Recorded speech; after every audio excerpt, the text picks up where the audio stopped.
Skies Hail 033. Subject: Candle Cove Local Kid Show. Does anyone else remember this kid show?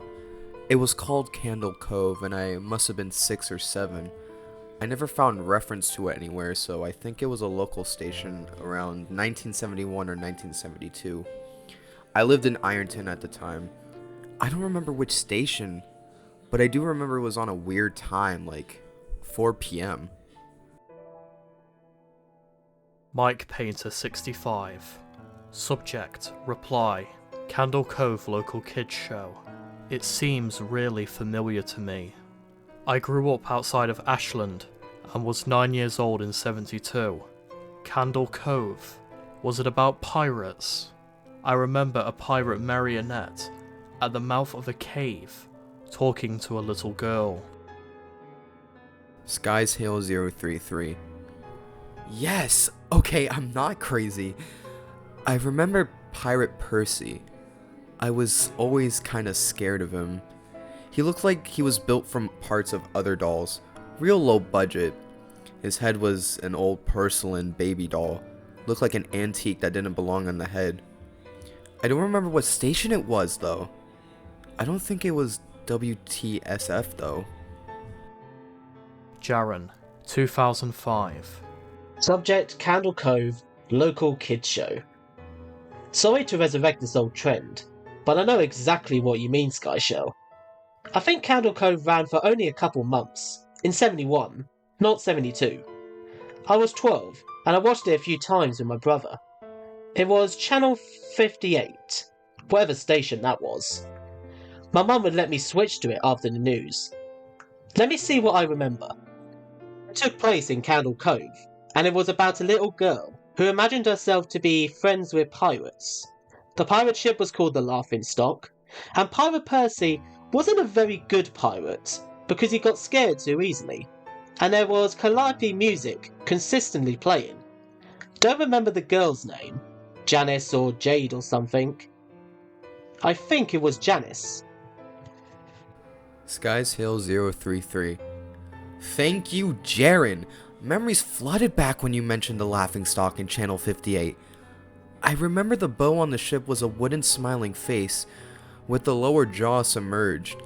It looked like it was swallowing the sea, and it had that god-awful Ed Wynn's voice and laugh. I especially remember how jarring it was when they switched from the wooden plastic version to the foam puppet version of the head that talked. Ugh. Mike Painter 65. I remember now as well. Do you remember this part, Skies Hail? You have to go inside. Skies Hail 033. Ugh, Mike, I got chills reading that. Yes, I remember. That's what the ship always told Percy when there was a spooky place he had to go into. Like a cave or a dark room where the treasure was. And the camera would push in on Laughingstock's face with each pause. You have to go inside. With his two eyes askew and the flopping foam jaw and the fishing line that opened and closed. Ah, it looks so cheap and awful. You guys remember the villain? He had a face that was just a handlebar mustache above a really tall, narrow teeth. Kevin Hart. I honestly really thought that the villain was Pirate Percy. I was about 5 when the show was on. Sweet mother of God, was that show nightmare fuel. Jaren 2005. That wasn't the villain, the puppy with the moustache. That was the villain's psychic, Horace Horrible. He had a monocle too, but it was on top of the moustache. I used to think that meant he had only one eye. But yeah, the villain was another marionette. The Skin Taker. Can't believe what they let us watch back then. Kevin Hart. Jesus H. Christ, the frickin' Skin Taker. I mean, what kind of a show were we watching? I seriously couldn't look at the screen when the Skin Taker showed up. He just descended out of nowhere on his strings, just a dirty skeleton wearing that brown top hat and cape. And his glass eyes were just way too big for his skull. Christ almighty, what the fuck were we watching? Skies Hill 033. Wasn't his top hat and cloak all sewn up crazily? Was that supposed to be children's skin? Mike Painter 65. Yeah, I think so. Remember, his mouth didn't open and close. His jaw just slid back and forth. And I remember that little girl asking, "Why does your mouth move like that?" And the skin taker didn't look at the girl, but directly at the camera and said, "To grind your skin."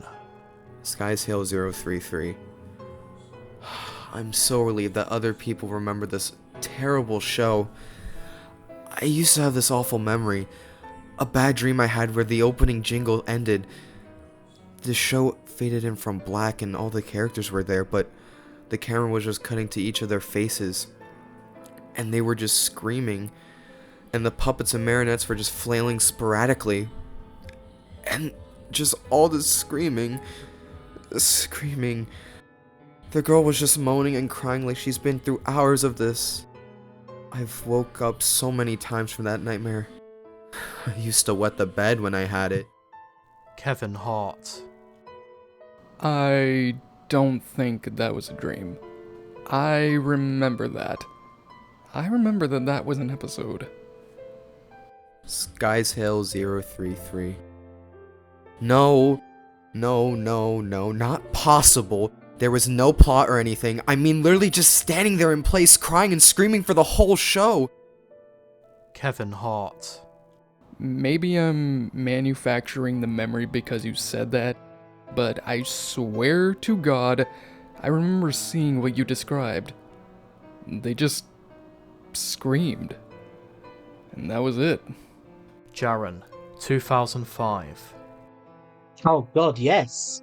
The little girl Janice, I remember seeing her shake. And the skin taker screaming through his gnashing teeth, his jaw careening so wildly I thought it would come off its wire hinges. I turned it off and it was the last time I watched. I ran to tell my brother, and we didn't have the courage to turn it back on. Mike Painter 65. I visited my mother today at the nursing home. I asked her about when I was little, in the early 70s, when I was 8 or 9, and if she remembered a kids show called Candle Cove. She said she was surprised I could even remember that. I asked why, and she said, "Because I used to think it was so strange that you said, 'I'm gonna go watch Candle Cove now, Mom,' and then you would tune the TV to static and just watch dead air for 30 minutes. You had a big imagination with your little pirate show."